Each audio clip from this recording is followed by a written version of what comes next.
राधे भक्तों, आप सभी का मेरे भक्ति चैनल पर बहुत बहुत स्वागत है।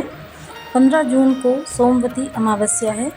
सनातन धर्म में अमावस्या तिथि को पितरों के निमित्त किए जाने वाले श्राद्ध, पिंडदान और तर्पण इत्यादि के लिए जाना जाता है। लेकिन इसका महत्व तब और अधिक हो जाता है जब ये तिथि सोमवार को पड़ती है। इसलिए सोमवती अमावस्या कहा जाता है, जो इस बार 15 जून को मनाई जाएगी। जैसा कि अभी ज्येष्ठ अधिक मास चल रहा है, जिसे पुरुषोत्तम या मल मास के नाम से भी जाना जाता है। इसलिए धार्मिक मान्यताओं के अनुसार इस अमावस्या को और भी अधिक महत्व बढ़ जाता है, जो कई गुना पुण्य फलों को देने वाला होता है।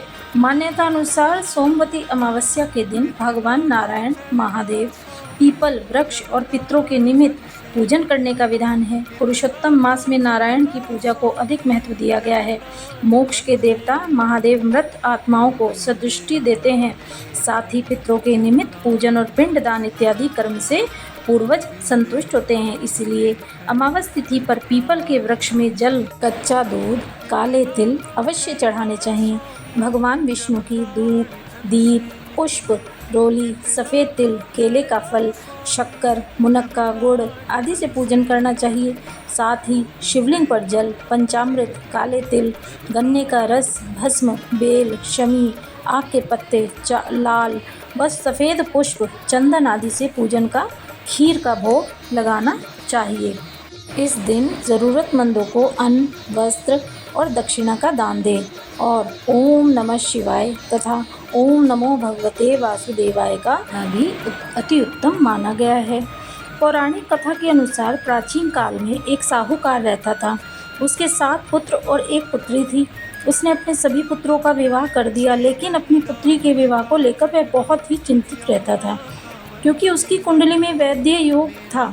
एक दिन एक विद्वान ब्राह्मण ने साहूकार को बताया कि यदि उसकी पुत्री सोना नाम की पतिव्रता और पुण्य आत्मा धोबिन का आशीर्वाद प्राप्त कर ले तो उसका यह दोष दूर हो सकता है।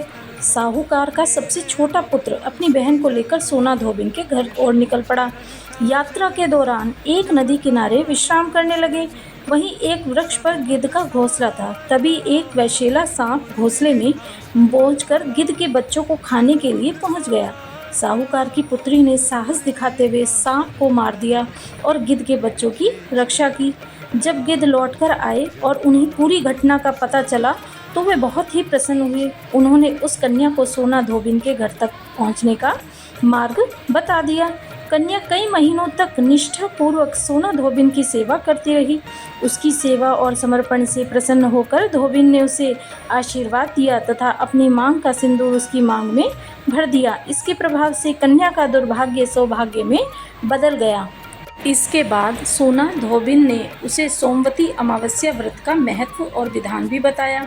घर लौटते समय सोमवती अमावस्या के दिन कन्या ने पीपल वृक्ष के श्रद्धापूर्वक 108 परिक्रमा की और पूजा अर्चना की। कथा के अनुसार जब उसका विवाह हुआ तो एक समय उसके पति के प्राण संकट में पड़ गए, लेकिन सोमवती अमावस्या व्रत और पीपल पूजा के पुण्य प्रभाव से उसके पति को पुनः जीवन प्राप्त हो गया।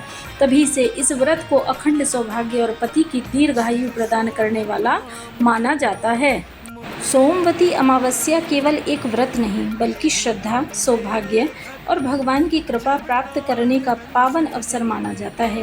ये पितरों की कृपा प्राप्त का अवसर होता है। अपने पूर्वजों के निमित्त तर्पण कर आशीर्वाद लेने से जीवन में चल रही समस्याओं का समाधान होता है और घर में सुख समृद्धि का वास होता है। तदनुसार अधिक मास में पड़ने वाली सोमवती अमावस्या पर सच्चे मन से की गई पूजा, व्रत और दान व्यक्ति के जीवन के कष्ट दूर कर देता है। तो इस कथा का अनुसरण ज़रूर करें और मेरी इस कथा को आप पूरा सुनें और अपने जीवन में आए हुए कष्टों का निवारण करें। आप सभी को मेरा चैनल ये कैसा लगता है, मेरे चैनल को सब्सक्राइब भी करें और कमेंट में राधे राधे ज़रूर लिखें।